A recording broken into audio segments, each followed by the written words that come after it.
When I started, I had very little direct knowledge about the private investigations business, let alone how to conduct surveillance. I did have quite a bit of business knowledge, and that helped me immensely as far as setting up my business practices. When I had my first interview scheduled with a large PI firm in Denver, before I was ever hired, I got on the internet and I searched and I searched and I searched for anything that would help me out.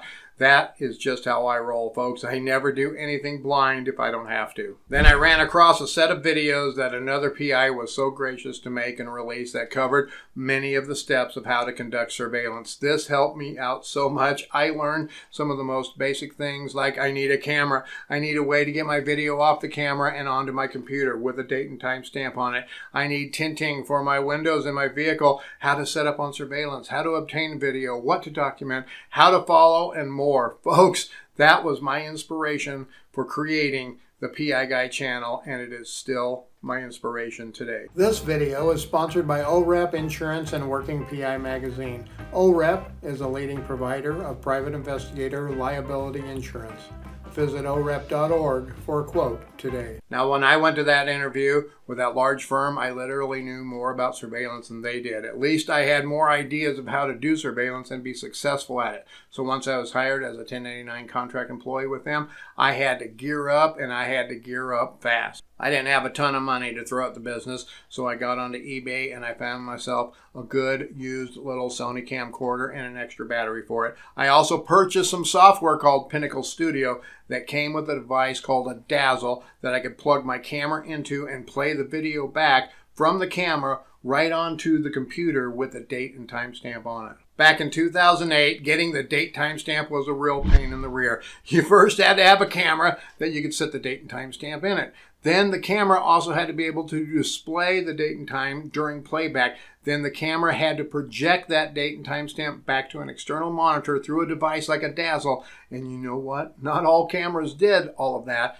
way back then in the old days. So to pull your video, you had to plug your camera into the Dazzle, open up the Pinnacle Studio software, then start recording the camera feed through the Dazzle, then hit play on the camera, then wait.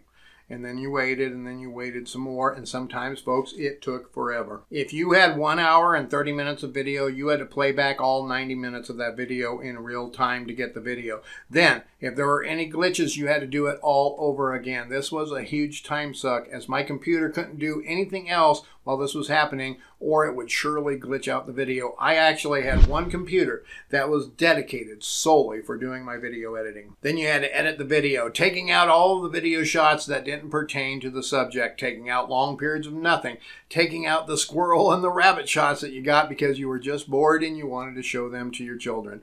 On average, it took at least 3 times the video length to edit the video, then save the edited video, so that 1.5 hour video you got usually took about 6 hours to capture, edit, and recompile. Now that you had your edited video, you could start your report as you reviewed your video. Yep, you needed to play it all back, make sure that it displayed correctly, and write your report with all of the correct date timestamps and activity in it. So go ahead and add on at least another hour or so, making the total time for that video and report time about 7 to 8 more hours. That is correct. A 2-day surveillance was generally 3 days of work, but I didn't get paid for all that time. I just got paid for my surveillance time usually. Trust me, I've learned a lot since then. One of my biggest problems was my tenacity to absolutely do the best job that I could. So many of my cases, I ended up with a ton of video, which actually punished me to a point, because if all I got was 10 minutes of video, the pay was the same, but the workload dropped immensely. One of my quick workarounds for this was to find a way to work remotely.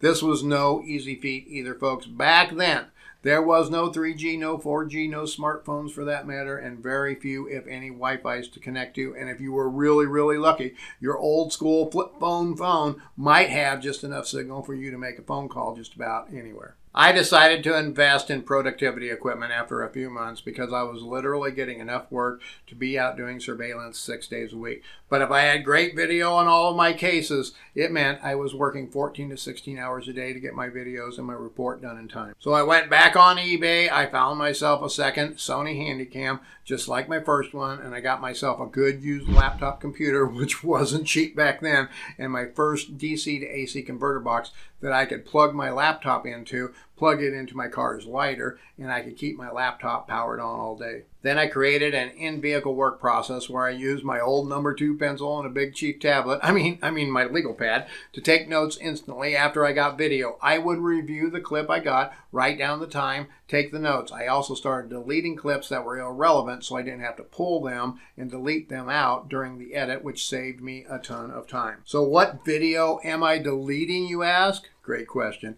Even today, there is almost always some video that is just not pertinent to the case. If the subject's spouse walks out and gets in a car and leaves, that is good to have in your report, but not necessarily in all of your video. So now I have my notes all wrote down, and then when I get a chance, I can fire up the laptop and actually write pieces of my report to save me a ton of time. I also started another new trick to keep my video edit time down as much as possible. I call this cropping in the camera. If you do any photography, you probably know what this is. You use your camera's zoom to get as cropped in on the photo as possible, so you have to do less cropping post. Well, in video, it's not as much about cropping what you see, but eliminating what you don't want to see. When I saw activity, my first reaction was to grab my camera and instantly hit that record button, then get it focused in and zoomed in. Then when the action stopped, I hit the record button as I was setting my camera down to turn off the recording.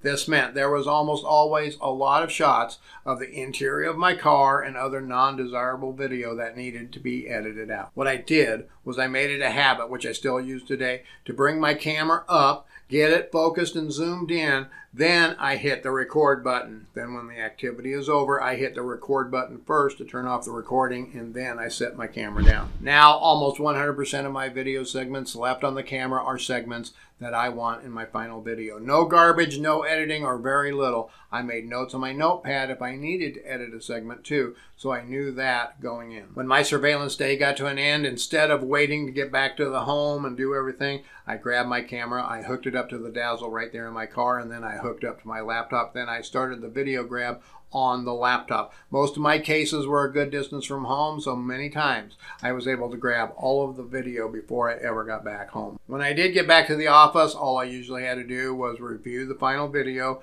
and report and send my updates off to the client, and I was set for the day. But there was also the painful way to send the client the files. This was indeed not pretty back in the old days. When I started, my client wanted to receive all the video and reports on a CD. Yes, a CD, a compact disc. But I lived over an hour away, so dropping them off was not a good option for me. So I would mail them the CD, and sometimes when they received it, the CD might be cracked or it just didn't play back correctly for them. It was also a huge time suck to burn CDs all the time, and sometimes it took 2 or 3 burns to get it done correctly, as the technology was not so reliable back then. So me, being the avid finder of better ways to do things, I decided to come up with a more reliable way to get my client the video and the reports. I have been a techno geeko all of my life, so I took an old computer of mine and I turned it into a web server. I then created a secured area where the client could go via a hyperlink and download the video. Then they took it and they burned it to CD for their client. This worked out so well, there was a period of time I had several of their other PIs using my server to upload their files to get to the client. Looking back to '08, there are some techniques that I used back then that I still use today. GPS is another thing I still have. Yes, I have a Garmin GPS unit in my car. I know I can use my cell phone, and sometimes I do. But what happens when the phone rings and you answer it? You've effectively stopped your GPS. What happens if you lose data signal on your cell phone? Well, you lose GPS. I live in a rural part of Colorado, and we do a lot of surveillance out in the country or up in the mountains. Many times there is little to no cell phone signal or data signal. Having a regular GPS is a huge lifesaver at times. When I started up, I kept everything in manila file folders. I then grabbed my file folder when I went out on a case. Now, I still keep everything in a file folder, but it is an electronic file folder. I keep a folder system on my computer and in my email, so everything is easily accessible. I also now create what I call a cover sheet with all of the information that I need for the case. Names, addresses, vehicles, photos, maps, everything. This is the only paper I usually take with me. I can then use the back sides of those pages for note taking. I can also access my electronic files with my cell phone or a laptop if needed. Other things I currently have that I didn't have back in '08 are things like a battery jumper box that has a built-in DC to AC converter. This is really nice, so I don't have to worry about draining my car's battery. They also have USB ports on them so I can keep my cell phone charged and I can keep covert cameras and other devices charged. I also now use blackouts for most of my surveillance work. Back when I started, I just got really dark tinting on my windows. This can cause other issues, folks. My blackouts are just black foam core cutouts that fit into my windows that make it impossible to see inside my vehicle. Team those up with a black cloth curtain hanging on a clothing rod in the back seat and a sun shield in the windshield, and I am completely blacked out inside my vehicle. I also use a Swampy portable space cooler for those really hot days. This has been a real lifesaver over the years too. It's not air conditioning, but it does the job on those really hot days, and I have a good collection of vehicle and personal disguises to help me out during surveillance.